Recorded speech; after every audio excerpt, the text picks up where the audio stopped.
সব মিলিয়ে আমাদের সঙ্গে যে সকল মানুষেরা যুক্ত রয়েছেন আমরা দেখানোর চেষ্টা করছি চাঁদের সেই সুপার ব্লাড মুনটি অর্থাৎ সুপার ব্লাড মুন অর্থাৎ একদম রক্তিম হয়ে গিয়েছে।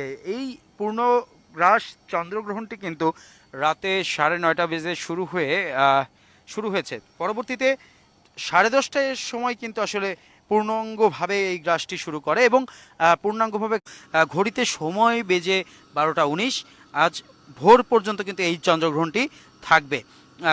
ফেনীর মহিপাল থেকে আছেন শুভ, আছে সোনারগাঁও থেকে, পাবনা থেকে রূপম আছে, রয়েছে জুই, নাটোর থেকে রয়েছে জুই খাতুন, চাঁদ, জবিন, নাটিয়াল, যে সকল মানুষেরা যুক্ত রয়েছেন আমরা দেখানোর চেষ্টা করছি চাঁদের সেই সুপার ব্লাড মুনটি অর্থাৎ সুপার ব্লাড মুন অর্থাৎ একদম রক্তিম হয়ে গিয়েছে। এই পূর্ণগ্রাস চন্দ্রগ্রহণটি কিন্তু রাতে 9:30 বেজে